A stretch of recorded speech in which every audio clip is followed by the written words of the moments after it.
Hello everyone, welcome back to my channel. आप सभी का हमारे चैनल पर एक बार फिर से बहुत बहुत स्वागत है गाइस। आज के इस वीडियो में हम लोग वर्ब टू हैव के यूजेस को पढ़ने वाले हैं, जिसमें हम लोग हैव, हैज, हैड और विल हैव के यूजेस को देखेंगे। वैसे तो हैव, हैज, हैड और विल हैव के बहुत सारे यूजेस हैं, जिसको हम अलग अलग वीडियो के थ्रू कवर करेंगे। फिलहाल आज के इस वीडियो में हम लोग वर्ब टू हैव को पढ़ने वाले हैं, जिसका हिंदी मीनिंग होता है पास होना या फिर रखना। इसका यूज हम लोग अधिकार या संबंध बताने के लिए करते हैं। तो चलिए वीडियो को स्टार्ट करते हैं। उससे पहले अगर आप हमारे चैनल पर नए हैं तो चैनल को सब्सक्राइब करके बेल नोटिफिकेशन को ऑन कर लीजिएगा। तो आइए सबसे पहले हम लोग हैव और हैज को देखेंगे।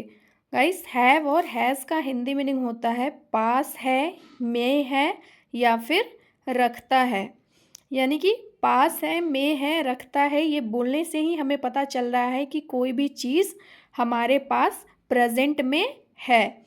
तो जब भी प्रेजेंट सिचुएशन की बात आए तो हम लोग हैव और हैज़ का यूज़ करेंगे। आगे हम लोग हैड को देखते हैं। हैड का यूज़ हम लोग पास्ट के लिए करते हैं।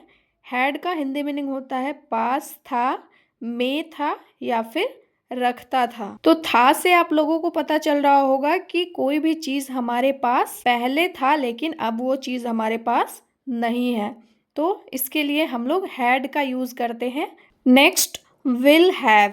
विल हैव का यूज़ हम लोग फ्यूचर के लिए करते हैं। जब भी कोई चीज़ हमारे पास फ्यूचर में होगा, यानी कि हमारे पास होगा, में होगा या फिर रखेगा, तो उसको बताने के लिए हम लोग विल हैव का यूज़ करते हैं। तो आई होप आप लोगों को समझ में आ गया होगा कि प्रेजेंट में कोई चीज़ हमारे पास है तो उसको बताने के लिए हैव हैज़ का यूज़ करेंगे। पास्ट में अगर हमारे पास कोई चीज़ था तो उसके लिए हैड का यूज़ करेंगे, और फ्यूचर में कोई चीज़ जब हमारे पास होगा तो उसके लिए हम विल हैव का यूज़ करेंगे। तो जैसा कि मैंने बताया, हैव और हैज़ का यूज़ हम लोग प्रेजेंट के लिए करते हैं। तो अब हम देखेंगे कि हैव का यूज़ कहाँ करते हैं और हैज़ का यूज़ कहाँ करते हैं। तो आई, वी, यू, दे या फिर प्लूरल सब्जेक्ट, यानी कि एक से ज़्यादा जब हो तब हम हैव का यूज़ करेंगे।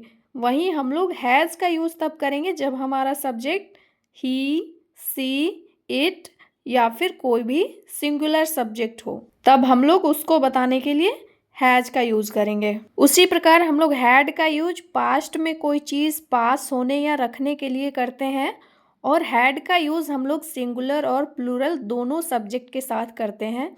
यानी कि चाहे हमारा सब्जेक्ट सिंगुलर हो या फिर प्लूरल हो, दोनों के साथ हम लोग हैड का यूज़ करेंगे। और सेम हम लोग विल हैव का यूज़ भी सिंगुलर और प्लूरल दोनों सब्जेक्ट के साथ करते हैं, और फ्यूचर में कोई चीज़ हमारे पास होगा या फिर रहेगा तो उसके लिए हम लोग विल हैव का यूज़ करते हैं। यानी कि सिर्फ हैव और हैज़ के यूजेस में सिंगुलर और प्लूरल में डिफरेंस है, बाद बाकी हैड और विल हैव का यूज़ हम लोग सिंगुलर और प्लूरल दोनों के साथ करते हैं। तो आई होप आप लोगों को यहाँ तक क्लियर हो गया होगा। अब चलिए हम सेंटेंसेज की प्रैक्टिस करेंगे। तो अभी हम हैव वाले सेंटेंसेज की प्रैक्टिस करेंगे। जैसे मेरे पास एक पेन है, आई हैव अ पेन। आई के साथ हैव का यूज़ करते हैं, और पेन है, प्रेजेंट सिचुएशन की बात हो रही है, इसलिए आई हैव अ पेन। हमारे पास एक कार है, we have a car. We क्या है, प्लूरल है, इसलिए हम लोग हैव यूज़ करेंगे।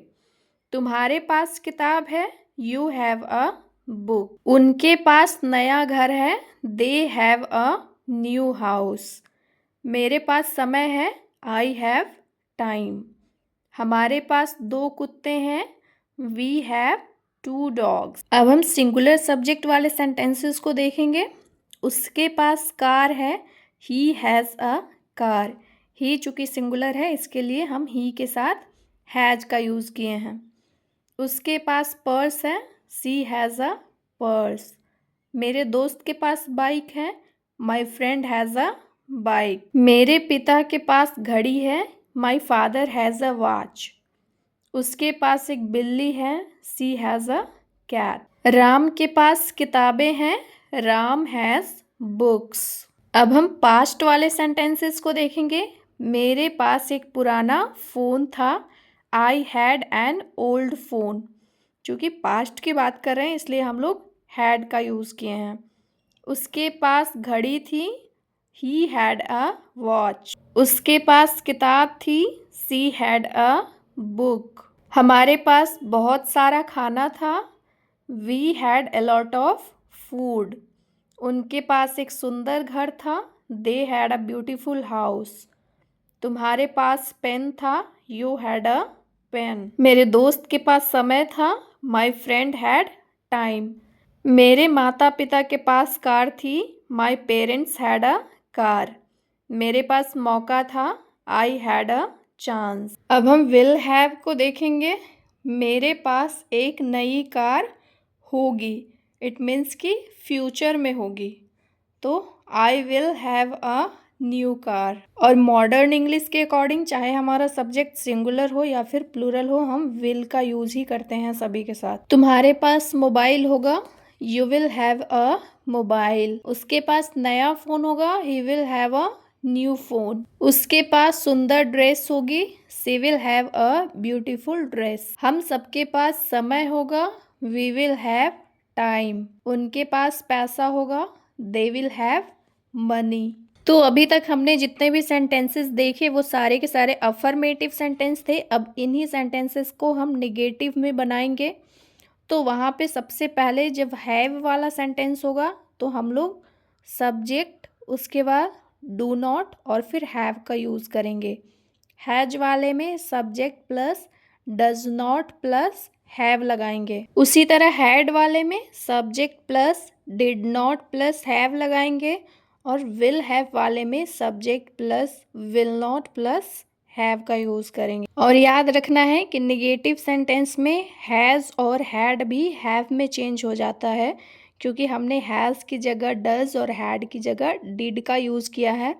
तो डू, डज और डिड के बाद हमेशा वर्ब का फर्स्ट फॉर्म यूज़ होता है।